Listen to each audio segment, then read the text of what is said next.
Abramos a palavra de Deus no primeiro livro de Reis, capítulo de número 19.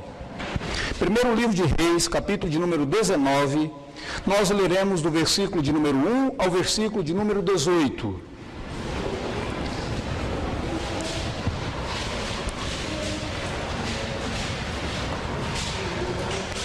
Primeiro Reis, capítulo 19, de 1 a 18. Mantenha a sua Bíblia aberta nesse texto. Antes de nós lermos o texto, permita-me simplesmente dizer para vocês onde é que nós vamos, o que nós faremos aqui nesta manhã, no nosso estudo, na nossa meditação da Palavra de Deus. Eu sei que nós estamos pregando e meditando sobre o que a Escritura Sagrada diz acerca do propósito da vinda e da encarnação de Jesus Cristo. No domingo passado, nós observamos aquele versículo na carta de 1 João que diz que o Filho de Deus se manifestou para destruir as obras do diabo. E nós fomos lá no livro de Gênesis, capítulo 3, e procuramos refletir e meditar sobre quais são as obras do diabo na sociedade humana. Hoje eu gostaria de lembrar vocês de uma oração que Zacarias, o pai de João Batista, fez acerca do nascimento de Jesus. Quando Jesus estava por nascer, João Batista já havia nascido. Zacarias, o pai dele, que havia estado mudo durante toda a gravidez de Isabel, a sua esposa, no momento que João Batista nasceu, ele começou a falar, e uma das primeiras coisas que ele fez foi cantar, e ele cantou, proclamou um salmo, um hino de louvor ao Senhor Deus. E naquele cântico de Zacarias, ele diz assim: graças à entranhável misericórdia do nosso Deus, pelo qual visitará o sol nascente, ou nos visitará o sol nascente das alturas, para iluminar os que jazem nas trevas e na sombra da morte, e dirigir os nossos pés pelo caminho da paz. Zacarias estava dizendo que o nascimento do Senhor Jesus Cristo seria a grande visitação de Deus a todos nós, para iluminar os que estão nas trevas e para redimir aqueles que estão à sombra da morte, daqueles que se encontram desesperados, daqueles que se encontram entristecidos e abatidos. O texto de 1 Reis, capítulo 19, é uma demonstração bem clara para mim e para você de como o Senhor Deus nos visita para redimir a nossa alma abatida. Eu gostaria que você observasse nesse texto, porque ele fala sobre o profeta Elias. Em um momento na vida do profeta Elias em que ele está desanimado, ele está abatido, contristado, e ele tem esse encontro com o Senhor Deus, e aquele encontro com Deus é para ele uma visitação do Poderoso, do Altíssimo, para redimir sua alma, redimir o seu coração. Diz assim o texto da palavra de Deus, então, em 1 Reis 19, até o versículo 18. Acabe fez saber a Jezabel tudo quanto Elias havia feito e como matara, todos os profetas à espada. Então Jezabel mandou um mensageiro a Elias a dizer-lhe: façam-me os deuses como lhes aprouver, se amanhã, a estas horas, não fizer eu a tua vida como fizeste a cada um deles. Temendo, pois, Elias levantou-se e para salvar a sua vida se foi, e chegou a Berseba, que pertence a Judá, e ali deixou o seu moço. Ele mesmo, porém, se foi ao deserto, caminho de um dia, e veio e se assentou debaixo de um zimbro, e pediu para si a morte, e disse: basta, toma agora, ó Senhor, a minha alma, pois não sou melhor do que os meus pais. Deitou-se e dormiu debaixo do zimbro, e eis que um anjo o tocou e lhe disse: levanta-te e come. Olhou ele e viu, junto à cabeceira, um pão cozido sobre as pedras em brasa e uma botija de água. Comeu, bebeu e tornou a dormir. Voltou segunda vez o anjo do Senhor, tocou-lhe e disse: levanta-te e come, porque o caminho te será sobremodo longo. Levantou-se, pois, e comeu e bebeu. E com a força daquela comida, caminhou 40 dias e 40 noites até Horebe, o monte de Deus. Ali entrou numa caverna, onde passou a noite, e eis que veio a palavra do Senhor e lhe disse: que fazes aqui, Elias? Ele respondeu: tenho sido zeloso pelo Senhor, Deus dos exércitos, porque os filhos de Israel deixaram a tua aliança, derribaram os teus altares e mataram os teus profetas à espada. E eu fiquei só, e procuram tirar minha vida. Disse-lhe Deus: sai e põe-te nesse monte perante o Senhor. Eis que passava o Senhor, e um grande e forte vento fendia os montes, despedaçava as rochas diante do Senhor, porém o Senhor não estava no vento. Depois do vento, um terremoto, mas o Senhor não estava no terremoto. Depois do terremoto, um fogo, mas o Senhor não estava no fogo. E depois do fogo, um cicio tranquilo e suave. Ouvindo Elias, envolveu o rosto no seu manto e saindo, pôs-se à entrada da caverna. Eis que lhe veio uma voz e lhe disse: que fazes aqui, Elias? Ele respondeu: tenho sido zeloso em extremo pelo Senhor, Deus dos exércitos, porque os filhos de Israel deixaram a tua aliança, derribaram os teus altares, mataram os teus profetas à espada, e eu fiquei só, e procuram tirar minha vida. Disse-lhe o Senhor: vai, volta ao teu caminho para o deserto de Damasco, e em chegando lá, unge a Azael rei sobre a Síria. A Jeú, filho de Ninzi, ungirás rei sobre Israel, e também Eliseu, filho de Safate, de Abel-Meolá, ungirás profeta em teu lugar. Quem escapar à espada de Azael, Jeú matará, e quem escapar à espada de Jeú, Eliseu matará. Também conservei em Israel 7.000, todos os joelhos que não se dobraram a Baal, e toda a boca que não o beijou. Nós vivemos em uma época onde existe um grande interesse por assuntos espirituais, um grande interesse pela espiritualidade. Se você observar, nós temos vários livros, revistas, artigos em revistas, todos discutindo a importância do indivíduo cultivar a sua alma, a importância do indivíduo ter alguma forma de piedade.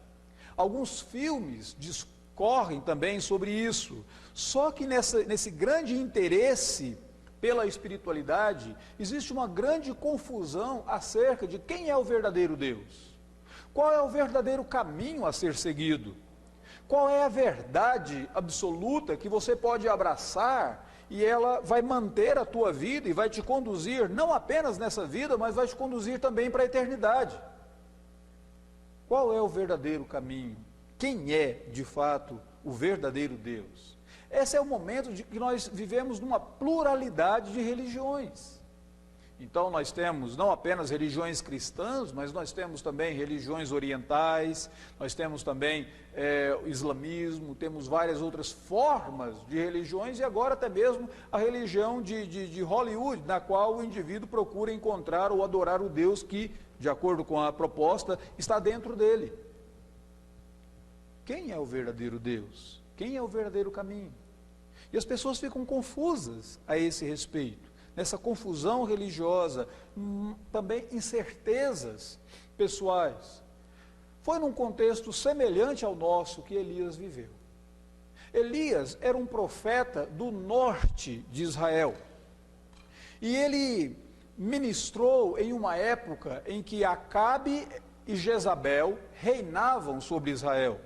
Acabe e Jezabel haviam instituído a adoração ao deus Baal, um deus totalmente estranho, onde as pessoas adoravam a esse Deus, em uma verdadeira orgia religiosa ali, porque Baal era considerado o Deus da fertilidade, e a adoração ao Deus Baal, de alguma maneira, estava relacionada, conectada à prática sexual promíscua das pessoas.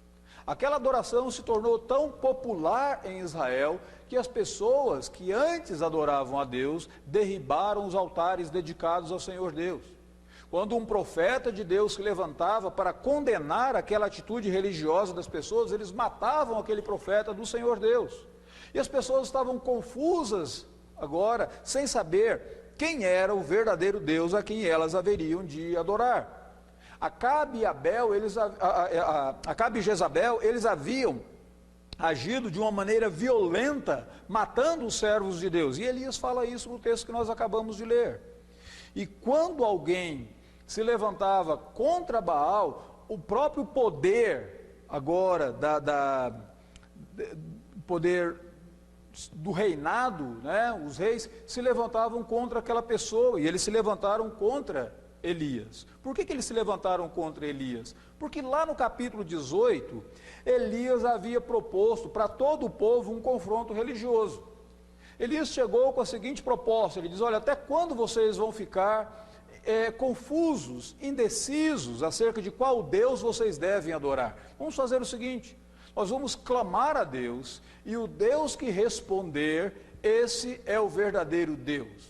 Fantástica essa expressão, não é? Seria mais ou menos assim: o Deus que responde orações, esse é o verdadeiro Deus. E as pessoas começaram, então, alguns clamavam a Baal, e nada de Baal responder. Elias foi, inclusive, começou a zombar deles, dizendo: olha, gritem mais alto, falem mais alto, talvez ele não esteja ouvindo, quem sabe ele está de férias, ou atendendo algumas das suas necessidades. Então, gritem mais alto. Nenhuma resposta de Baal. Elias, então, chegou o momento dele, ele orou, e ele diz: ó Senhor, responda. E o texto diz que o Senhor Deus respondeu, versículo 38 do capítulo 18, Deus fez cair fogo, consumiu o holocausto, a lenha, as pedras, a terra, tudo, toda a água que estava por ali, sobre aquele holocausto. Deus respondeu a uma oração apenas de Elias. E Elias pensou que, como o povo havia visto aquela demonstração do poder, da glória, da majestade de Deus, a partir daquele momento, eles abandonariam Baal e eles começariam a adorar o verdadeiro Deus, o Deus de Israel. Então Elias correu para a capital daquele reino, ele correu para Jezreel, que era a capital daquele reino, a cidade que era a capital daquele reino. Quando ele chegou lá, você fica imaginando, por que ele correria para lá? Se lá estava Jezabel, a rainha, se o rei morava lá, o que ele foi fazer lá? Provavelmente ele havia imaginado que a partir daquele momento, ou o povo se arrependeria, se converteria ao verdadeiro Deus, talvez mudaria o reinado, né? Destituiria o rei do seu trono, do seu poder, ou então, quem sabe, o próprio rei, a própria rainha poderiam se converter e deixar de adorar Baal e começar a adorar o verdadeiro Deus. Quem sabe? Aqui estou apenas inferindo, mas o fato é que quando ele chegou lá, a rainha mandou dizer para ele o seguinte: olha, façam-me os deuses o que bem aprover, se amanhã eu não te matar. E naquele exato momento, Elias temeu. Nada mudou. E ele havia sido ameaçado. E agora ele entra num momento de grande desânimo, de um ponto de euforia por ter visto a manifestação de Deus, por ter visto a maravilha da intervenção de Deus. Ele entra agora em um poço de desânimo, de desencorajamento, de abatimento tal, que o versículo de número 3 diz que ele se levanta para salvar a sua vida, ele foge para o deserto.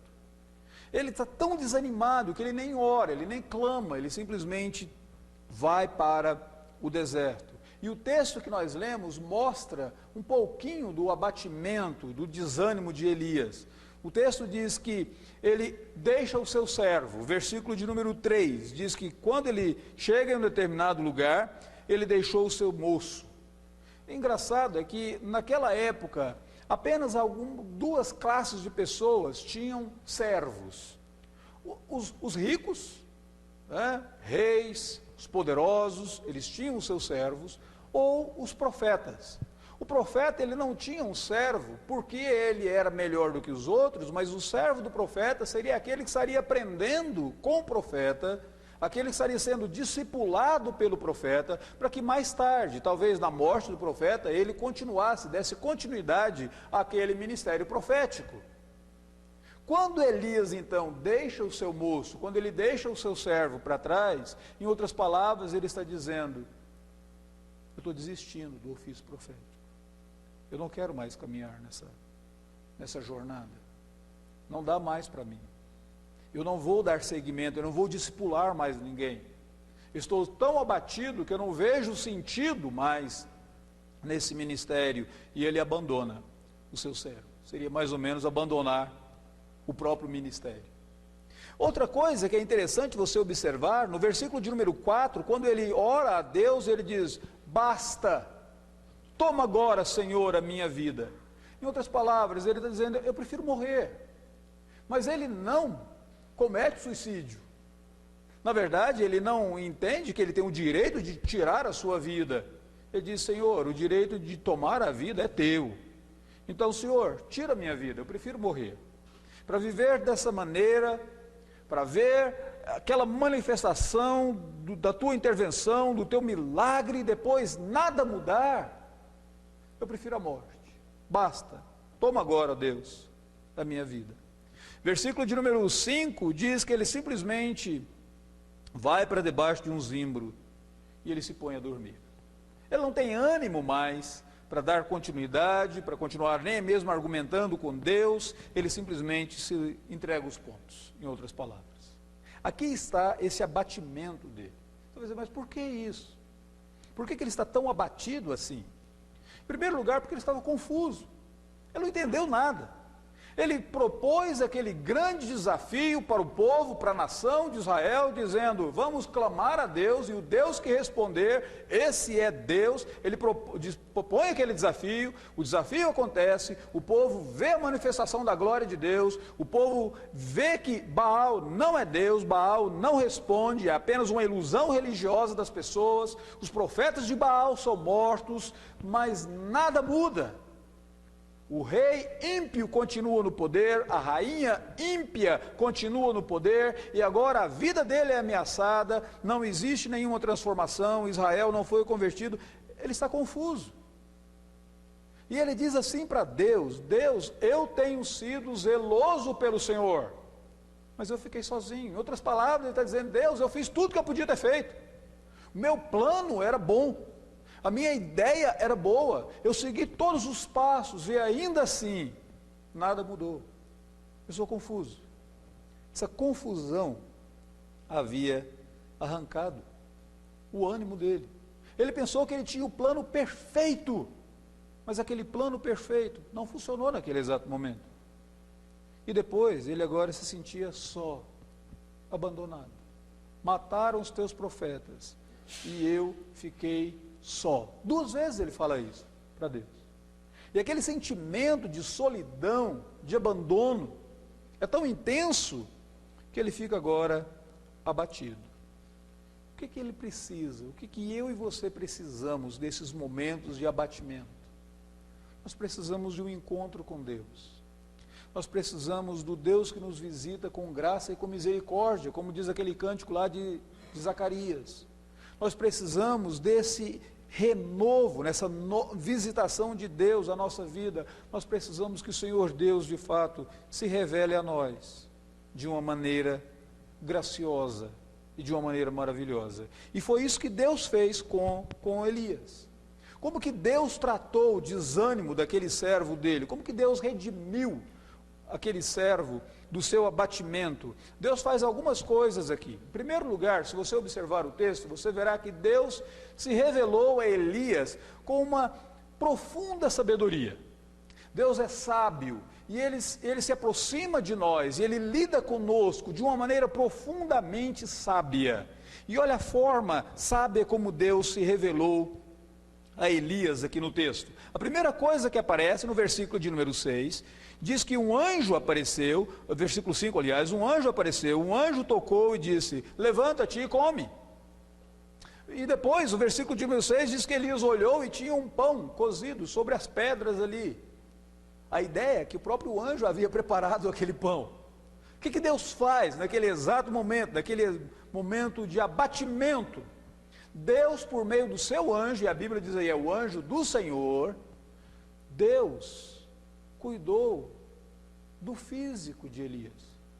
Deus cozinhou para ele, preparou o pão, traz um pão e traz água e diz: levanta, come. Nesse exato momento você não está precisando de uma repreensão, nesse exato momento você não está precisando de reivindicar as promessas do Altíssimo, nesse exato momento você não está necessitando de uma sessão de descarrego, nesse exato momento, Elias, você precisa simplesmente comer e descansar. Você gastou tamanha energia em todo aquele confronto com os profetas de Baal, e você está tão abatido, o que você precisa nesse exato instante é: come e dorme mais um pouquinho. Essa é a primeira coisa que Deus faz. Pois é, mas o que isso tem a ver?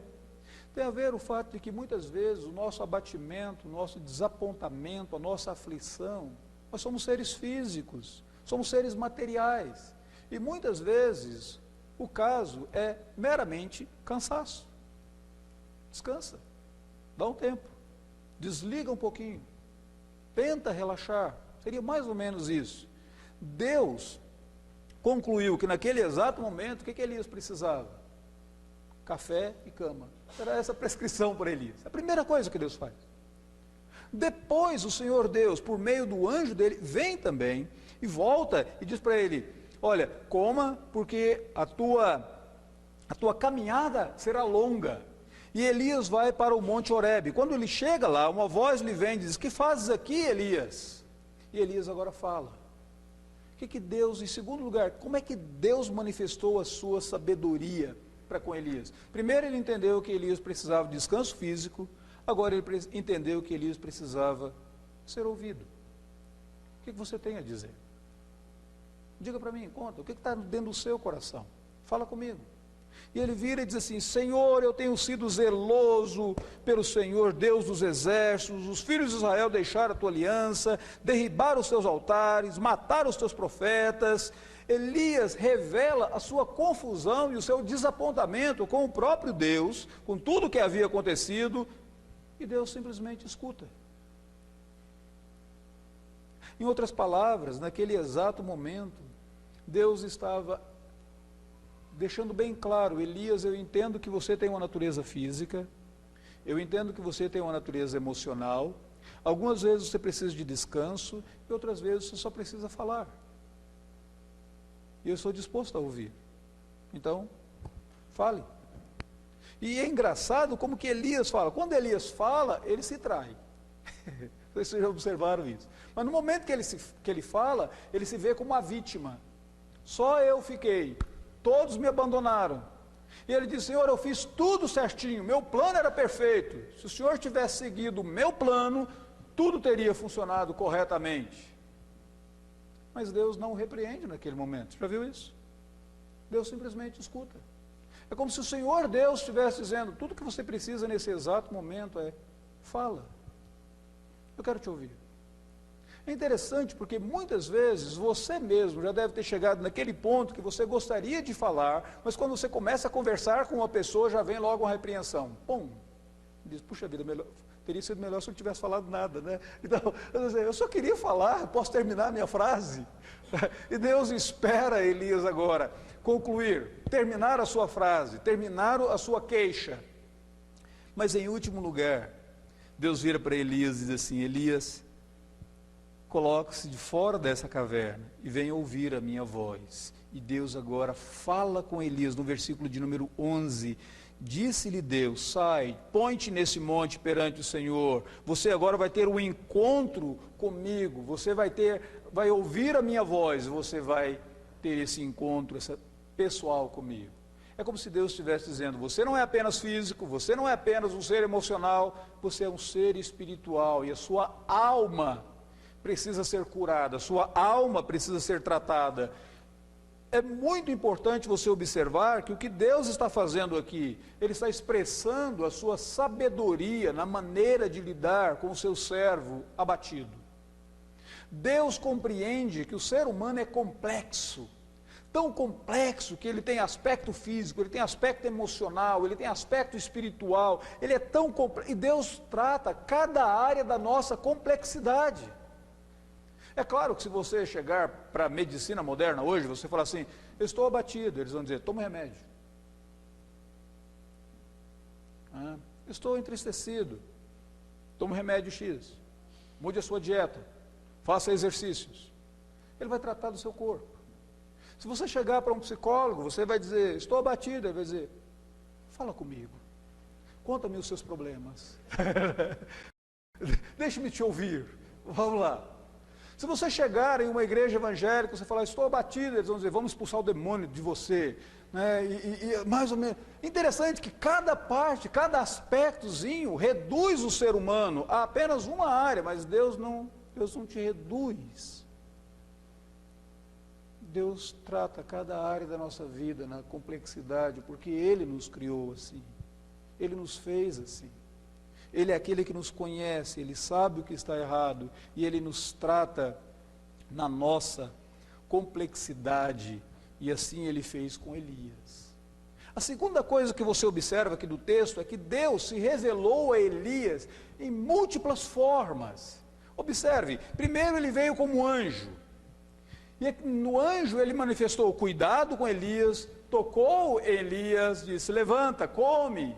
Depois, de novo, então ele manifesta-se no anjo. Depois a Bíblia diz que ele enviou um forte vento, um terremoto, um fogo, mostrando a sua glória. E por último ele se revela naquele cicio tranquilo, na sua voz. Deus se revelou de diferentes maneiras ali para Elias. E por que Deus fez isso? Porque Elias imaginou o seguinte, Deus, eu tinha o plano perfeito, se o Senhor tivesse seguido o meu plano perfeito, eu não estaria nesse problema, nessa dificuldade, nesse abatimento e desânimo que eu me encontro agora. Talvez Elias tivesse pensado que ele só poderia receber Deus se Deus tivesse feito algumas coisas como ele imaginava que deveria ser assim. É como se ele tivesse colocado Deus em uma caixa, na caixa da sua própria compreensão. Deus, eu só aceito se o Senhor vier a mim dessa e dessa maneira. E Deus se revela com Elias de três formas distintas, mostrando Elias, eu não sou um Deus domesticado. Você não consegue me colocar numa caixinha. Não é porque você quer que eu faça alguma coisa que eu vou fazer o que você quer. Mas não é dessa forma. Eu tenho uma liberdade de me revelar a você como eu quero. Então veja, o anjo, depois terremoto, fogo, vento, e quando há aquele cicio tranquilo, na voz, Deus se manifesta a Elias. Aqui é um ponto bem interessante. Muitas vezes eu e você não percebemos e não discernimos a ação de Deus na nossa vida, porque Deus não está fazendo aquilo que nós achávamos que Ele deveria fazer.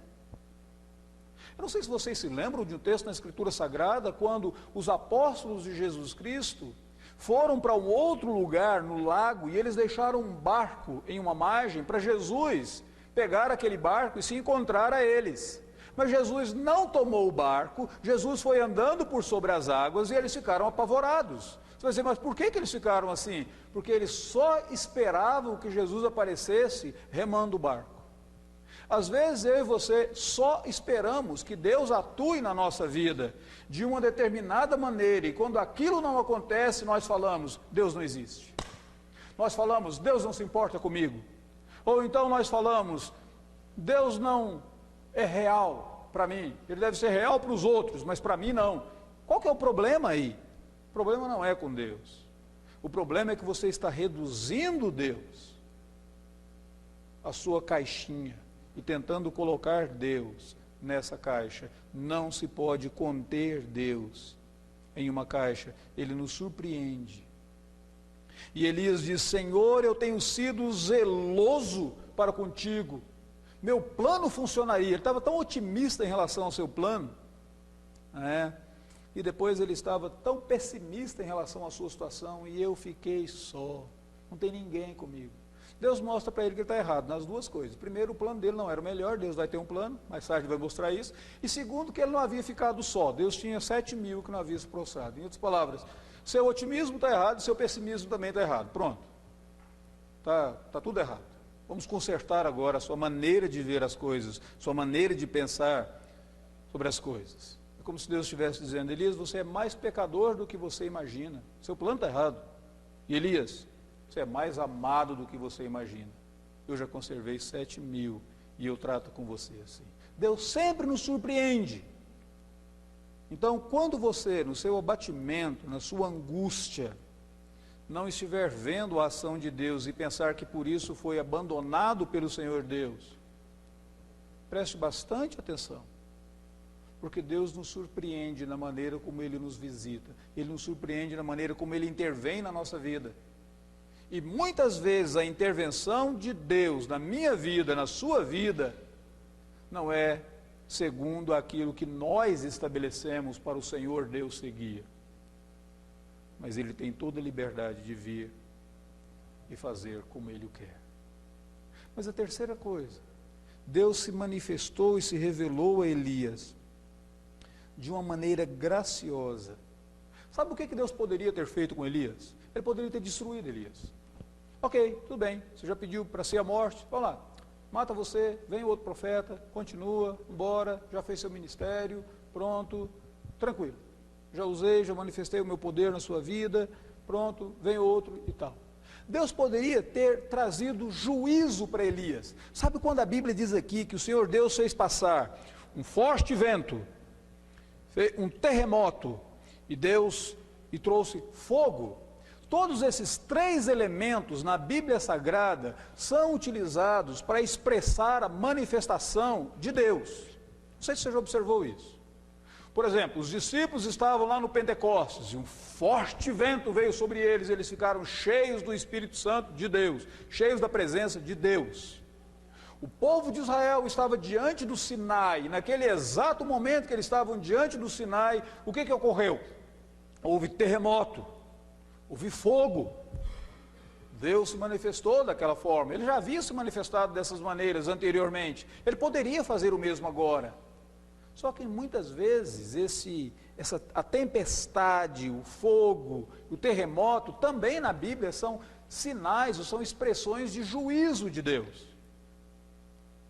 É engraçado que Deus não se manifestou a Elias por meio do juízo, mas ele se manifestou graciosamente por meio de uma voz, num cicio tranquilo. E ele falou com Elias por meio desse cicio tranquilo. E pacientemente, Deus lidou com Elias. O que Deus fez com Elias? Ele diz: Elias, vá para Horebe. Não sei se você já observou, na Bíblia Sagrada aparece o nome desse monte algumas vezes, mas esse monte Horebe, ele é conhecido por um outro nome que ele tem também: Sinai. Sinai. Monte Horebe é o Monte Sinai.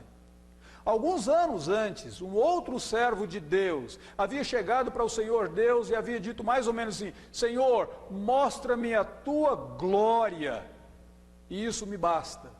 E Deus disse: ok, Moisés, sobe ao monte, e você vai se colocar sobre uma rachadura nesse monte, sobre uma caverna nesse monte, e eu vou passar a minha glória ali. Agora Deus vira para Elias e diz: vá para Horebe, vá para o Sinai. E quando Elias chega lá, o versículo de número 9 diz que ele entrou numa caverna. Não dá para dizer se foi a mesma caverna onde Moisés esteve, mas não dá para você pensar nisso. O fato é que ele entra numa caverna e ali o Senhor Deus passa a sua glória diante de Elias, e depois, em um cicio tranquilo, Deus chama Elias e Deus fala com Elias. O que Deus fala para Elias? Em primeiro lugar, Deus vira para ele e diz assim: Elias, teu ministério não acabou. Eu não desisti de você, ainda que você tenha desistido de mim, ainda que você tenha deixado o seu moço, ainda que você tenha ficado tão confuso, ainda que você tenha imaginado que eu não intervenho da maneira como você quer. O texto diz assim, no versículo de número 15: volta o teu caminho para o deserto de Damasco. Elias, ainda existe um ministério para você, eu ainda tenho trabalho para você. E dessa maneira graciosa que o Senhor Deus se revelou a ele, Deus disse: eu não desisti de você. Você pode ter desistido de mim, mas eu não desisti de você, eu não lhe abandonei. É tão difícil você não desistir daquelas pessoas que já desistiram de você. Eu não sei se você já experimentou alguma vez na vida, quando alguém volta-se contra ti, com toda ira nos olhos, com palavras que elas ferem, que elas machucam a tua alma, que elas sangram a tua alma, e você fica profundamente ofendido, rebaixado, minimizado, diante daquela expressão de descaso, de desprezo das pessoas, a você. Você diz, eu não posso desistir dessa pessoa. Eu não posso desistir dela, porque Deus não desistiu de mim. Mesmo nos momentos em que eu duvidei do amor dele, do cuidado dele, ele não desistiu de mim. Essa é a primeira coisa. Como que Deus manifesta a graça dele? Ele diz, ainda que você tenha desistido, Elias, eu não desisti de você. Segunda coisa, Deus diz para ele, diz, Elias, eu tenho um plano. Meu plano vai se realizar. Você acha que você fez tudo certinho, tem sido zeloso para com as coisas do Senhor, e tudo deveria funcionar corretamente? Mas então, Elias, eu digo para você, vá para o deserto de Damasco, quando você chegar lá, unge Azael, rei da Síria, Jeú, rei de Israel, e depois você vai ungir Eliseu como profeta no teu lugar. Eu tenho um plano, Elias. Eu governo todas as coisas, eu ainda estou no controle.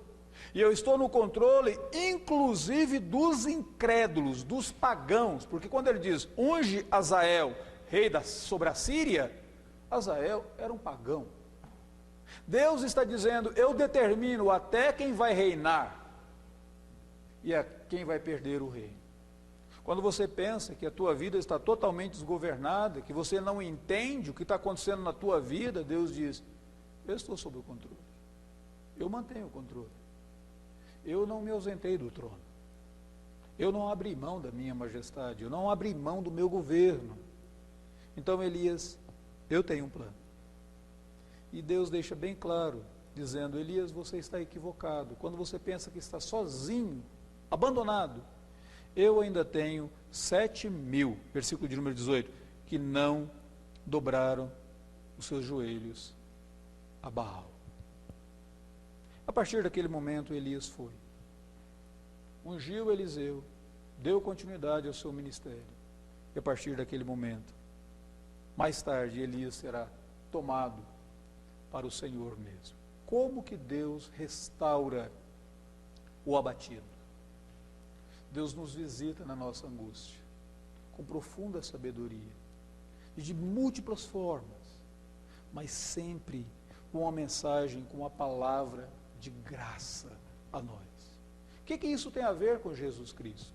A Bíblia Sagrada diz que Jesus é a palavra encarnada de Deus, que se encarnou para nos visitar, para nos redimir, e em Jesus Cristo nós vemos essa sabedoria profunda de Deus em providenciar a nossa salvação. Enquanto as pessoas imaginavam que ele estava morrendo lá na cruz, o que ele estava fazendo era adquirindo para mim e para você eterna redenção, vida eterna, lá naquela cruz. Enquanto as pessoas pensavam que ele estava sendo derrotado, ele estava triunfando sobre principados e potestades, diz o apóstolo Paulo.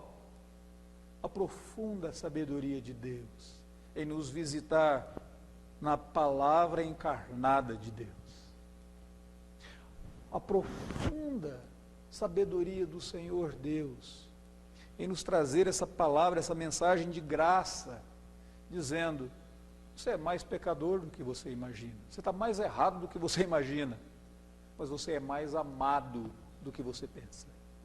Você é amado a ponto do Pai ter enviado seu Filho unigênito para derramar o sangue precioso para a sua salvação. Quando você pensar, eu estou sozinho, ninguém me ama, ninguém olha para mim, lembra-se que você é mais amado do que você imagina. E quando você disser, Deus, eu preciso desse renovo, desse encontro contigo, lembra-se que o Senhor Deus nem sempre se manifesta nas maneiras miraculosas, nem sempre se manifesta de maneira grandiosa, mas tantas vezes ele se manifesta na sua palavra, quando ele fala a nós. E você que tem a palavra de Deus, pode muito bem abrir e ouvir da voz do Deus que vivifica os abatidos, que restaura aqueles que se encontram à sombra da morte. Então, nesse ano, quando nós nos lembramos da encarnação do Senhor Jesus, quando nós nos aproximamos do Natal, eu gostaria que vocês se lembrassem que o nascimento de Cristo, a encarnação de Cristo, o Natal, é nada mais, nada menos do que uma prova desse Deus gracioso, que não desiste de nós, mesmo quando nós desistimos dele, e que nos visita para redimir o abatido e aqueles que se encontram à sombra da morte. Vamos nos colocar em pé e cantar o hino de número 156 do nosso inário.